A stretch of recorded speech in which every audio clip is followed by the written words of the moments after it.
তো ইরানে যখন ইসরায়েলে বোমা মারে, ইসরায়েল কি ইরানের মুসলমান করে আদর করছে? আদর করে নাই, এখন মিসাইল মারছে, আগে মারছে মিসাইল। আপনি বাদ দেন, শিয়াদের কথা বাদ দেন, মুসলমানদের ফিলোসফি কি?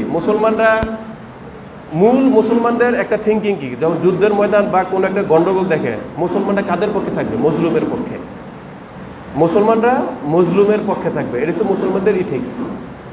সেই মজলুম কাফের হোক, বেদিন হোক, যেই হোক, আপনার বাড়ির পাশে দুর্বল একজন হিন্দু ব্যক্তি বাস করে, দুর্বল হিন্দু, সচ্ছলতা নেই, কিছু নাই, তার শক্তিশালী একজন মুসলমান এসে মারতেছে, এখন আপনি মুসলমান থেকে মুসলমানের পক্ষে যাবেন নাকি মজলুমে হিন্দুর পক্ষে দাঁড়াবেন? মজলুম হিন্দুর পক্ষে আপনি দাঁড়াবেন। আপনি মুসলমান হইলেও আপনার ভাইয়ের পক্ষে আপনি দাঁড়াতে পারবেন না, কারণ আপনার ভাইটা জালেম, আপনার ভাইটা জালেম। পৃথিবীর একমাত্র জালেম রাষ্ট্র সেটা হচ্ছে ইসরায়েল, একমাত্র জালেম রাষ্ট্র, এর চেয়ে বড় জালেম আর একটাও নাই।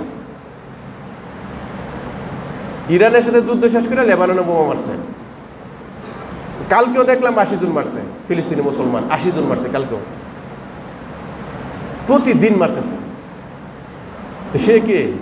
তাহলে তার পক্ষে কথা কন, তার মধ্যে যে মিসাইল মারবে তার পক্ষে তো আপনি যাবেন।